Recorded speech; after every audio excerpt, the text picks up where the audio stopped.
கர்த்தரை தேடுவர்களுக்கு ஒரு நன்மை என்ன செய்யாது, குறைபடாது. கர்த்தருக்கு முக்கியத்துவம் கொடுக்கணும். கர்த்தரை ஆராதித்து அவர் சமூகத்துக்கு வரணும். அதான் நம்மளுக்கு என்னது, பாதுகாப்பு பார்த்து கொடுக்கும். அதனால் இந்த நாட்களிலே தேவ பிள்ளையை கர்த்தரை அதிகமாக தேடணும். ஏன்னா வசனம் சொல்லுது, கர்த்தரை தேடுங்கள் அப்பொழுது கர்த்தரை தேடுகிறவர்களுக்கு. அப்போ ஞாயிற்றுக்கிழமை நீங்கள் கர்த்தரை தேடிட்டீங்கன்னா திங்கக்கிழமை உங்களுக்கு உண்டான எல்லா தேவைகளையும் கர்த்தர் சந்திப்பார். உங்களுக்கு எந்த மெடிக்கல் செலவும் வராது, வீண் செலவும் வராது. கர்த்தர் உங்களுக்கு சுகத்தை கொடுப்பாரு, பலனை கொடுப்பாரு, உங்கள் பிள்ளைகளை ஆசீர்வதிப்பார். ஒன்றும் வர கர்த்தரை தேடுங்கள் அப்படின்ட்டாரு. நீ ஜெபி நீ பிழைப்ப அப்படின்னு கூட சொல்லாமல் கர்த்தரை தேடினாலே ஜெபிக்கிறது தான் அர்த்தம். தேடுறதுனாலே துதிக்கிறதுக்கு அர்த்தம். தேடுறதுனாலே கர்த்தரை வணங்குறது அர்த்தம். அப்போ கர்த்தரை தேடுங்கள். சங்கீதம் 34 சொல்லப்பட்டிருக்கு, கர்த்தரை தேடுகிறவர்களுக்கு ஒரு நன்மை என்ன செய்யாது, ஒரு நன்மை. அப்போ நான் உன் குடும்பத்துக்கு உண்டான எல்லா நன்மைகளையும் கர்த்தரை என்ன செஞ்சிடுவார். அதனால் இந்த நாட்களிலே கர்த்தரை அதிகமாக தேடணும். இப்போ கர்த்தரை தேடுவதில் குறைவுபட்டுட்டாங்க. இப்போ நீங்களாம் வந்திருக்கிறீங்க, கர்த்தரை தேடுபடி வந்திருக்கிறீங்க. கண்டிப்பாக கர்த்தரை உங்களை ஆசீர்வதித்து பெருக பண்ணுவார். நீங்கள் வாழ்ந்திருப்பீங்க, உயர்ந்திருப்பீங்க. கைத்து டப்பாக்கு நன்றி சொல்லுங்கள். ஆமென். இப்போ நீங்கள் சும்மா உட்காந்து வீட்டில் ஏதோ ஒரு ப்ரோக்ராம் பார்த்துக்கிட்டு இருக்கலாம். ஆனால் கர்த்தரை தேடணும்னு வந்திருக்கீங்க தெரியுமா, இதுக்குண்டான பலனை கண்டிப்பாக கர்த்தரை உங்களுக்கு தருவார். உங்கள் தேவைகள் சந்திக்கப்படும். ஆமென், அல்லேலூயா. ஆனால் இந்த நாட்களில் கர்த்தரை தேடுவதில் பிள்ளைகள் ரொம்ப குறைவுபட்டுருக்கிறாங்க. குறிப்பாக ஞாயிற்றுக்கிழமை ஆராதனைக்கு என்ன பண்ணுறாங்கன்னு கேட்டிங்கன்னா, ஒரு 9 மணிக்கு ஆராதனை அப்போனா சரி, 9:30 ஒரு ஆள் வருது, 10க்கு ஒரு ஆள் வருது, 10:30 ஒரு ஆள் வருது, 10:45 ஒரு ஆள் வருது, அப்புறம் இன்னொரு ஆள் வரும், என் ஆத்துமாவே கர்த்தரை ஸ்தோத்திரி. அப்போ ஒருத்தர் உள்ள நுழைவார். அப்போல்லாம் ஈரக்குலையே நடுங்க, ஆண்டவரே உங்களை குறித்து இவ்வளோ அக்கறை இல்லாமல் இருக்காங்களே, நீ எவ்வளோ, நாங்கள் நிற்கிறதும் நடக்கிறதும் உட்கார்றதும் சாப்பிட்றதும் உங்களால் தானே ஆண்டவரே, உங்களுக்கு செலுத்த வேண்டிய கணத்தையும் உங்களுக்கு செலுத்த வேண்டிய மகிமையை செலுத்தாமல் இப்படி தேவ பிள்ளை இருக்கிறாங்களேன்னு வேதனைப்பட வேண்டியதாக இருக்குது. ட்ரெயின் 10 மணின்னா கரெக்டாக 9:45 ரயில்வே ஸ்டேஷன் போயிடணும். நீங்கள் 10:15 போனீங்க ட்ரெயின் போயிடும். நம்ம என்ன செஞ்சிடறோம், கரெக்டாக என்ன செஞ்சிடறோம், போயிடும் பார்த்து. ஆனால் ஆண்டவரை தேடுவதில் அப்படி கிடையாது. அவ்வளோ அசால்ட்டு. அன்னைக்கு தான் 8 மணிக்கு எந்திரிக்கிறது. வேலைக்கு போகிற அன்றைக்கி 6 மணிக்கு எந்திரிச்சிருவாங்க. சர்ச்சுக்கு போகிற அன்றைக்கி 8 மணிக்கு எந்திரிப்பாங்க. அப்போ எந்த அளவுக்கு கர்த்தருக்கு முதலிடம் கொடுக்குறோம், எந்த அளவுக்கு கர்த்தரை ஆராதிக்கிறோம், எந்த அளவுக்கு கர்த்தரை நம்ம மகிமைப்படுத்துகிறோம் அப்படிங்கிறத நம்ம யோசித்து பார்க்கணும். அதாவது இந்த தேவ பிள்ளை என்ன பண்ணுறான்னா, இப்போ கரெக்டாக 9 மணிக்கு 9 மணிக்கு ஃபுல்லாக எல்லோரும் இருந்தாங்கன்னா எப்படி இருக்கும், நம்ம சொன்ன டயத்துக்கு என்ன செஞ்சிடலாம், முடிச்சிடலாம். சென்னையிலலாம் 9 மணிக்கு ஆறாதுன்னா 9 மணிக்கு சர்ச்சே ஃபுல்லாகிடும். அவரை தேடுவதில் அந்த அளவுக்கு ஒரு அசால்ட்டாக இருக்கிறாங்க தேவ பிள்ளைகள். அன்பார்ந்தவர்களே, அதனால் கர்த்தரை தேடுகிற பிள்ளைகள் முழு மனதோட, முழு இருதயத்தோடு, முழு பலத்தோடு கர்த்தரை என்ன செய்யணும், தேடணும். கர்த்தருக்கு முக்கியத்துவம் கொடுக்கணும், கர்த்தரை ஆராதிக்கணும். ரெண்டாவது, ஞாயிற்றுக்கிழமை ஆராதனையில் நம்ம எங்கேயும் என்ன செஞ்சிடக்கூடாது, ஒரு கல்யாணம் காட்சி மொட்டை கிட்டன்னு சொல்லி என்ன போயிடக்கூடாது. அது ஓய்வு நாளில் கர்த்தர் உன்னை 6 நாளும் கர்த்தர் உனக்கு பாதுகாப்பு கொடுத்து சுகத்தை கொடுத்து நடத்தி வந்திருக்கிறதாக நன்றி சொல்லி மகிமை செலுத்துகிற ஒரு நாள் தான் ஞாயிற்றுக்கிழமை. அப்போ அந்த நாளை நாம் அசட்டை பண்ணக்கூடாது. அந்த நாளை என்ன செய்யக்கூடாது, அசட்டை பண்ணக்கூடாது. அவரை துதிப்பதிலும் ஸ்தோத்தரிப்பதிலும் நன்றி சொல்லிலும் அசட்டை பண்ணோம்னா நம்ம அசட்டப்பட்டு விடுவோம். அவரை வணங்குவதில் அசட்டையாக இருந்தீங்கன்னா கர்த்தர் நம்மளை அசட்டை ஆக்கிடுவார். ரோட்டில் நடக்கும்போது டக்குன்னு கீழே விழுகிறாங்க, ஒரு கால் எலும்பு முடிஞ்சு போச்சு, படுக்க காலை தூக்கிட்டே இருக்கிற கிட்டத்தட்ட 10 நாளாக. நம்மளை பாதுகாத்துருக்கிறார்ல, எல்லா வீண் சில விலைக்கு பாதுகாத்துருக்கிறார்ல, அவர் நன்றி சொல்ல வேண்டாமா, அவரை ஆராதிக்க வேண்டாமா, அவரை துதிக்க வேண்டாமா? அதுக்கு தான் ஓய்வு நாள். இஸ்ரேல் நாட்டில் ஓய்வு நாளில் எந்த வேலையுமே யாருமே பார்க்க மாட்டாங்க. இதில் ரொம்ப ஒரு நல்ல ஒரு முக்கியத்துவம் கொடுக்குற நபர்கள் யாருன்னு கேட்டால் இஸ்லாமிய சகோதரமார்கள். வெள்ளிக்கிழமை பார்த்தீங்கன்னா என்ன 1 கோடி வருமானம் வந்தாலும் சரி, அந்த வெள்ளிக்கிழமை தொழுது கொள்கிற அந்த நேரத்தில் எந்த வியாபாரம் பார்க்க மாட்டாங்க. நல்லா கவனிங்க. முஸ்லீம் நாடு கத்தாருக்கு ஒரு தடவை போயிருந்தேன். அப்போ அந்த வெள்ளிக்கிழமை ரோட்டில் கார் கூட போகல, ரோட்டில் யாரும் டிரைவிங்கும் பண்ணலை. அப்படியே அந்த நாடே நிசப்தமாக இருக்குது. பார்த்துக்கொள்ளுங்க, நிசப்தமாக இருக்குது. அப்படியே நான் ஒரு வீட்டில் தங்கியிருந்தேன். அப்படியே லைட்டாக வெளியே மொட்டை மாடியில் நின்று அப்படியே அந்த நாடை சுற்றி பார்த்தா நாடு நிசப்தமாக அப்படியே அமைதியாக இருக்குது. கா கீ பூ கா ஒரு சத்தமும் கிடையாது, ஒரு ஆரன் சத்தம் கிடையாது. எங்கே பார்த்தாலும் தொழுகை, எங்கே பார்த்தாலும் தொழுகை சத்தம் கேட்டுக்கிட்டே இருக்குது. அப்போ அந்த இடம் பாருங்க அப்படியே மகிமையில் நிரம்பி இருக்கிறத அதை உணர முடிஞ்சிச்சு. அப்படியெல்லாம் முக்கியத்துவம் கொடுங்க. நான் நம்ம ஆளுங்க என்ன பண்ணுறாங்க, 10:45 வர்றாங்க, ஆராதனை முடிஞ்சு வர்றாங்க, செய்தி கொடுக்குற நேரம் என்ன செய்கிறாங்க வராங்க. அதெல்லாம் வெக்கக்கேடு, வெக்கக்கேடு. கர்த்தரவங்களை என்ன செய்ய போகிறாரு தெரில. ஆண்டவர் நல்லபடியாக வச்சுருக்கணும், மன்னிக்கணும் கர்த்தர். ஒரு 1.5 மணி நேரம் 2 மணி நேரம் கர்த்தருக்கு நேரத்தை செலவழிக்கிறேன்னா, நம்மளை வந்து ஏதோ ஒரு நோய் வந்துருச்சு, டாக்டர் 1 வாரம் பெட்டில் இருக்குன்னா என்ன செய்வோம், இருக்க முடியாதுன்னு சொல்லுவோம். நம்ம இருந்தாகும். குழந்தை பெக்கிறதுக்கு 1 வாரம் ஆப்ரேஷன் பண்ணி 1 வாரம் பெட்டில் இருந்தால் தான் வீட்டுக்கு போக முடியும். ஆனால் அதுக்கெல்லாம் முக்கியத்துவம் கொடுக்குறோம். ஆனால் நீங்கள் அதுக்கெல்லாம் முக்கியத்துவம் கொடுக்காம கர்த்தரை தேடுவதுக்கு முக்கியத்துவம் கொடுத்தீங்கன்னா கர்த்தர் உங்களை அழகாக வழி நடத்துவார், எந்த குறையில்லாமல் நடத்துவார். அதான் கர்த்தரை தேடுங்கள் அப்பொழுது, ஆமோஸில் சொல்லப்பட்டிருக்கிறது, கர்த்தரை தேடுங்கள் அப்பொழுது பிழைப்பீர்கள். அப்புறம் என்ன அர்த்தம்? பிழைக்கிறதுக்கு வழி ஆமோஸில் போட்டிருக்கு. எடுத்தவங்க வாசிங்க பார்ப்போம். பிழைக்கிறதுக்கு வழி கர்த்தரை தேடுங்கள். பார்த்தீங்களா?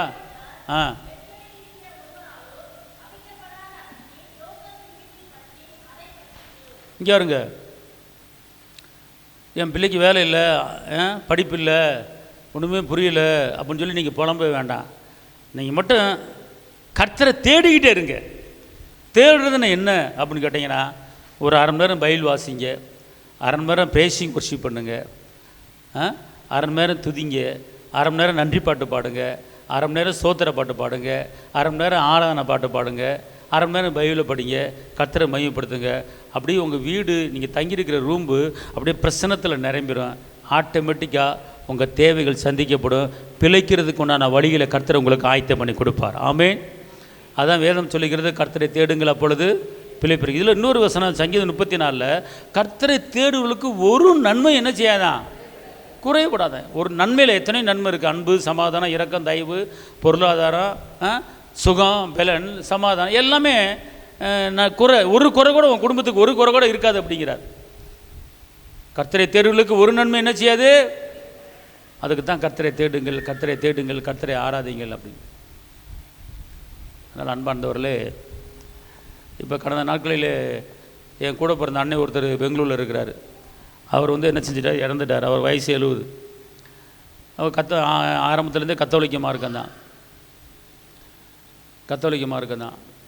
அவர் பாருங்கள், அடக்கம் பண்ணுவதுக்கு முன்னால் பெட்டியில் வச்சுட்டு அங்கே வந்து ஜெபம் பண்ணுறாங்க. கிட்டத்தட்ட ஒரு 1.5 மணி நேரத்துக்கு மேலே ஜெபம் பண்ணுறாங்க, பாட்டு பாடுறாங்க, ஜெபிக்கிறாங்க. உத்திரிக்கிற ஆத்மான்னு சொல்கிறாங்க, பரலோகத்தை எடுத்துக்கொள்ள என்னென்னமோ ஜெபம் சொல்கிறாங்க. ஏன்னா அப்படின்னு சொல்லி ஒரு பாட்டு பாட, ஜெபம் பண்ண, அப்புறம் ஒரு ஜெபமாலை பண்ண, கிட்டத்தட்ட 1.5 மணி நேரத்துக்கு முன்னாடி 2 மணி நேரம் தாண்டிருச்சு. ஆனால் யாரும் எந்திரிச்சு போல, அப்படியே உட்காந்துருக்குறாங்க. டக்குன்னு ஆட்டம் ஒரு ஆள் ஜெபம் முடிக்கிற, ஒரு ஆள் அருளித மாதிரியே வாழ்க்கை கர்த்தவங்க கொஞ்சம் நிறைய முடிக்கிறீங்க, சாசிக்கிட்டாரே அஜிஸ்டே மாதிரியா அப்படின்னு சொல்கிறாங்க. உடனே இன்னொரு ஆள் ஜெபம் நடக்குது. உடனே அங்கிட்டு ஒன்று விசுவாச பிரமணம் ஒருத்தர் சொல்லுது. அப்புறம் ஒருத்தர் ஒரு பாட்டு பாடுறாங்க. என்ன வந்து ரொட்டீனாக அப்படி பாடிட்டு இருக்காங்க, சொல்லி வச்சு பாடுறாங்களான்னு தெரில. இப்படி ரொட்டீன் அப்படி 2 மணி நேரத்துக்கு மேலே என்ன செய்கிறாங்க, கொண்டு போகிறாங்க பார்த்துக்கொள்ளுங்க. அப்படியே அமைதியாக உட்காந்துருக்குறேன். எனக்கே கால் வலிச்சிருச்சு, கொஞ்சம் எந்திரிக்கலான்னு பார்த்தேன். சரி பார்ப்போம் நம்மளே இருந்து என்ன செய்யுதுன்னு சொல்லிட்டு. ஏன் சொல்ல வரேன் அப்படின்னு கேட்டிங்கன்னா, அந்தளவுக்கு கர்த்தரை தேடுவதில் முக்கியத்துவம் கொடுக்குறாங்க, கர்த்தரை ஆராதிப்பதில் முக்கியத்துவம் கொடுக்குறாங்க. நீங்கள் நல்லா கவனித்து பாருங்களேன். நீங்கள் ஞாயிற்றுக்கிழமை ஆராதனையில் நீங்கள் வீட்டை விட்டு கிளம்பும் போது, ஆண்டவரே இந்த ஞாயிற்றுக்கிழமை ஆராதனை நம்முடைய கரத்தில் ஒப்பு கொடுக்குறேன். இந்த நாளிலே என்னை குறித்து, என் குடும்பத்தை குறித்து, எதிர்காலத்தை குறித்து, என் பிள்ளைகள் வாழ்க்கையை குறித்து நீங்கள் என்ன சொல்ல விரும்புகிறீங்களோ இன்றைக்கி நீங்கள் பேசுங்க. இன்றைக்கி நான் அந்த வார்த்தையின்படி நடக்கிறேன் ஆண்டவரே அப்படின்னு சொல்லி வீட்டில் ஒரு சின்ன ஜெபம் பண்ணிவிட்டு நீங்கள் ஞாயிற்றுக்கிழமை சர்ச்சுக்கு வாருங்களேன். அன்றைக்கி ஆராதனை வந்து உங்களுக்கு உகந்த ஆராதனையாக இருக்கும். அன்றைக்கி தேவனுடைய வார்த்தை உங்களுடைய கேள்விகளுக்கு உண்டான பதில் கொடுக்குற ஒரு தேவ செய்தியாக என்ன செய்ய இருக்கும். எனக்கு என்ன வந்துடக்கூடாது. வரும்போது ஒரு ஜெபம் பண்ணிவிட்டு, வீட்டில் ஜெபம் பண்ணிவிட்டு, ஆண்டவரே இந்த ஆராதனை வேலையில் என்னோடு பேசுகிற ஆராதனை இருக்குன்னு ஆண்டவரே அப்படின்னு ஜெபம் பண்ணிட்டு வந்து பாருங்கள், அர்த்தம் இருக்கும். எப்படி ஏன் அதெல்லாம் நம்ம மக்கள் செய்ய மாட்டேன்னு கேட்டால், வர்றதே 10:30 வர்றாங்க. உண்மையிலே ஒரு கர்த்தரை துதிக்கணும், கர்த்தரை ஆராதிக்கணும்னா ஆரம்ப பாட்டு பாடும்போதே வந்துட்டாலே போதும். ஒரு 2 மணி நேரம் நம்ம உட்கார முடியல. அதில் ஒரு சில பேர்த்தை பார்க்குறேன், டக்குன்னு உட்காந்துக்கிட்டே செல்லணுன்றாங்க. ஒரு சில பேர் வந்து உட்காந்துட்டு அப்போ தான் செல் எடுத்துகிட்டு வெளியே ஓடுறாங்க. ஒரு சில பேர் அப்போ தான் வந்து பாத்ரூம் போகிறாங்க. ஒரு சில பேர் அப்போ தான் தண்ணி குடிக்க போகிறாங்க. நாங்கள் ஆரம்ப காலத்துலலாம் 12 மணி நேரம் முழு ஜோ வச்சோம். 12 மணி நேரம். அந்த 12 மணி நேரம் பச்சை தண்ணி கூட குடிக்க மாட்டோம். அப்படிலாம் இருந்து தான் கர்த்தர் சமூகத்துக்கு வந்திருக்கோம். நாங்கள் தண்ணி குடிக்காத ஒரு ஜெபம்னு சொல்லி வைப்போம். ஏன்னா அப்படிப்பட்ட ஒரு தேவ சமூகத்திலிருந்து வந்திருக்கிறோம் நாங்கள். இல்லைன்னா வந்து கர்த்தர் வந்து நம்மளை உயர்த்த மாட்டாருங்க. இங்கே இருங்க, நான் மதுலேருந்து வரும்போது ஒன்றும் கொண்டு வரல, எம்டியே தான் வந்தேன். ஆனால் கர்த்தர் இந்த அளவுக்கு இன்றைக்கி வந்து ஆலயத்தை கட்டும்படி ஊழியத்தை பண்ணும்படி வச்சுருக்காரு. என்ன அர்த்தம்னு கேட்டால், கர்த்தரை தேடணும். கர்த்தரை தேடுகிறனால எல்லா காரியத்தையும் செஞ்சு முடிப்பார். கர்த்தரை தேடுங்கள், அப்பொழுது பிழைப்பீர்கள். அதனால தான் அன்பார்ந்தவர்களே, இந்த நாட்களிலே தேவ பிள்ளைகள், இந்த நாட்களிலே ரட்சிக்கப்பட்டவங்க, ஞானசனம் எடுத்தவங்க, ஞாயிற்றுக்கிழமை ஆராதனைக்கு முக்கியத்துவம் கொடுக்காம வர்றாங்க, சரியான நேரத்துக்கு வரமாட்டுறாங்க, லேட்டாக வர்றாங்க. அது நானாக வந்து இப்படி இப்போ பிரசங்கம் பண்ணிக்கிட்டு இருப்பேன், கர்த்தர் உங்களோட இருக்கான்னு பிரசங்கம் பண்ணிகிட்டு இருப்பேன். அப்போ வாசப்பில் அப்படியே ஒரு சில பேர் ஏறி வருவாங்க. ஏறி வர்ற நபர் பேர் எனக்கு தெரியாமையாக இருக்கும். பேர் இன்னாரும் வர்றாங்கன்னு தெரியும், இந்த குடும்பம் தெரியாமல் இருக்கும். அப்போ அவங்க நினச்சி, ஆண்டவரே என்ன ஆண்டவர் இப்படி வர்றாங்களே அப்படி நினச்சி வேதனைப்படுவேன். அவங்களுக்கு தெரியாது, நான் வேதனைப்படுவேன். இவ்வளோ நேரம் கழிச்சு வர்றாங்களே ஆண்டவரே, உங்களை குறித்து எவ்வளோ ஒரு அசால்ட்டாக இருக்காங்க ஆண்டவரே, இவங்களுக்கு எவ்வளோ நன்மை பண்ணியிருக்கிறீங்க, எவ்வளோ ஜீவனை கொடுத்துருக்கீங்க, இப்படி லேட்டாக வர்றாங்களே ஆண்டவரே அப்படின்னு சொல்லி மனதுக்குள்ளே வேதனைப்படுவேன் நான். அது தெரியாது எல்லாத்துக்கும். எப்படி அதெல்லாம் வந்து ரொம்ப வந்து ஒரு வேதனைக்குரியான ஒரு காரியம். பார்த்து 9 மணிக்கு ட்ரெயின்னா கரெக்டாக 9 மணிக்கு போயிடும், நிற்காது. ஆனால் யாருக்கு நம்ம முக்கியத்துவம் கொடுங்க? கர்த்தருக்கு முக்கியத்துவம், கடவுளை ஆராதிக்கிறதுக்கு முக்கியத்துவம் கொடுக்கணும். கர்த்தரை துதியுங்கள், அவர் நல்லவர், அவர் கிருபை என்றும் உள்ளது. நல்லா தெரிஞ்சுக்கொள்ளுங்க. இன்றைக்கெல்லாம் தாவீது வந்து ஆலயத்தில் துதிக்கிறவங்களை 4000 பேர்த்த ரெடி பண்ணி வச்சுருக்கிறார். எத்தனை பேர்? 4000 பேர். 4000 குடும்பத்தை பார்த்துருக்கிறாரு, 4000 பேர்த்துக்கு சம்பளம் கொடுத்துருக்கிறாரு. ஆலயத்தில் 24 மணி நேரம் துதி எழுப்பிக்கிட்டே இருக்கணும்னு சொல்லி அந்த தாவீது, ஆலயம் பூட்டப்படாது, ஆலயம் வந்து 24 மணி நேரமும் துதி சத்தம் கேட்டுக்கிட்டே இருக்கணும். அதனால தான் கர்த்தர் தாவீதை பார்த்து சொல்கிறார், என் இருதயத்துக்கு ஏற்றவனுங்கிறார். ஒரு ஆராதனை வீரன் தாவீது. நல்லா தெரிஞ்சுக்கொள்ளுங்க. ஒரு சின்ன ஒரு ஆடை பார்த்தா கூட அந்த ஆட்டை வந்து தேவனை மகிமைப்படுத்தி பாடுவார். பார்த்துக்கொள்ளுங்க.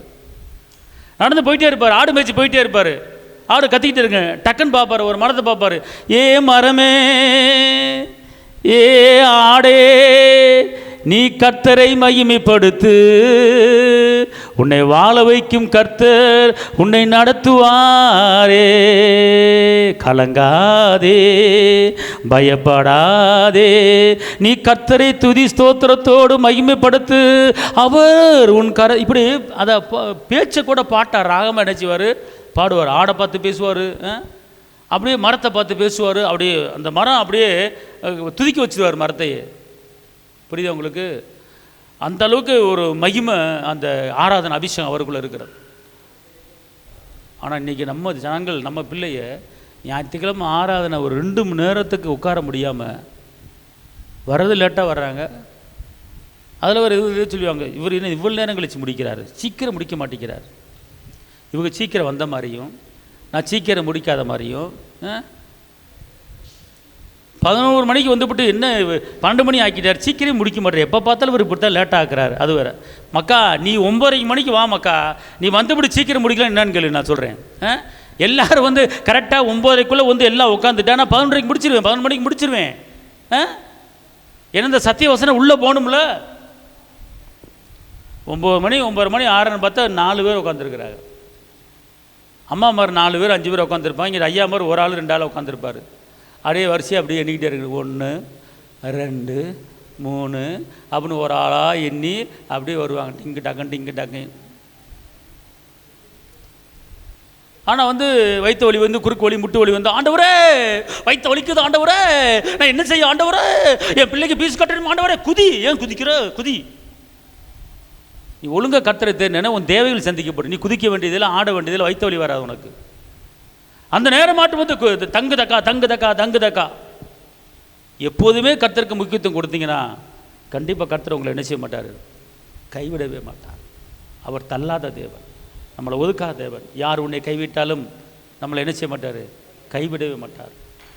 ஸ்திரியானவள் தன் பாலகனை மறந்தால் நான் அவனை மறக்க மாட்டேன் என்று வாக்கு பண்ணினவர் கண்டிப்பாக நம்முடைய வாழ்க்கையில் அற்புதங்களை அவர் செய்வார். ஆமேன், அல்லேலூயா. பரிசுத்த ஆவியானவர் சொல்லு பிள்ளைகளுக்கு கொஞ்சம் ஞாயிற்றுக்கிழமை சீக்கிரம் வர சொல்லு, வேலை இல்லை வெட்டி இல்லை அது இல்லை இது இல்லை கேட்டுக்கிட்டு இருக்காங்க.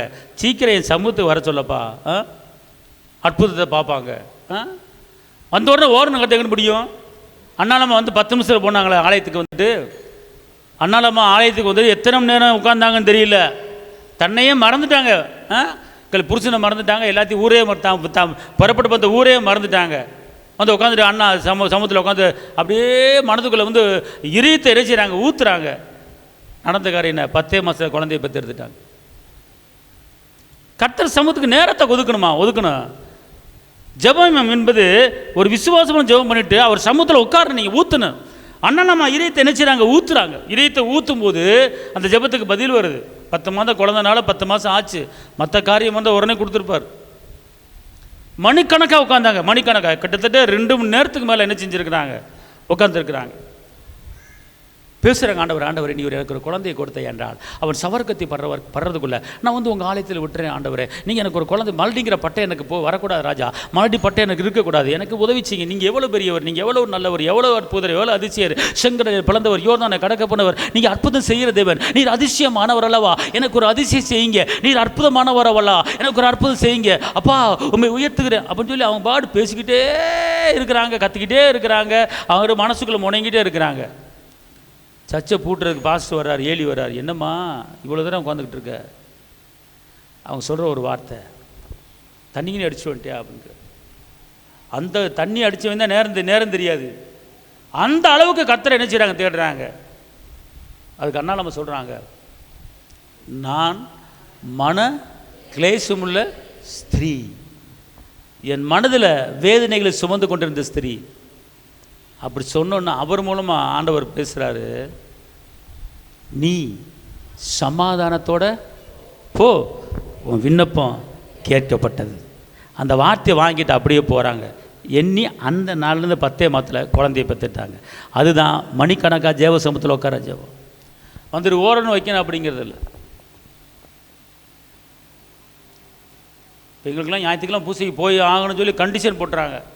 ஆனால் அங்கே சொல்லப்படுகிற அந்த வாசகம் 1 அதிகாரம் 2 அதிகாரம் வாசிப்பாங்க, வேதியர் 1 அதிகாரம் வாசிப்பார். அதெல்லாம் எங்களுக்கு தெரியாது, ஏதோ சர்ச்சுக்கு போய் உட்காரணும் அப்படிங்கிறது தான் வந்தான். ஆனால் உட்காந்தாலுமே அதில் ஒரு பிரச்சனை இருக்குது, பார்த்துக்கொள்ளுங்க. அதனால தான் கர்த்தர் என்ன செய்யணும், தேரணும். ஆமென், எல்லாம் சொல்லுங்கள். நான் கர்த்தரை தேடுவதிலே முழு மனதோட முழு பலத்தோட இருப்பேன். ஞாயிற்றுக்கிழமை ஆராதனையில் ரொம்ப கவனமாக இருப்பேன், கண்ணும் கருத்துமாக இருப்பேன். கர்த்தர் கொடுக்க வேண்டிய நேரத்தையும் சமயத்தையும் நான் கொடுப்பேன். எனக்கு எல்லாமே அவர் தான், முதலும் முடிவும் அவர் தான். அவர் இல்லாமல் நான் இல்லை, அவர் தான் எனக்கு எல்லாமே. அல்லேலூயா.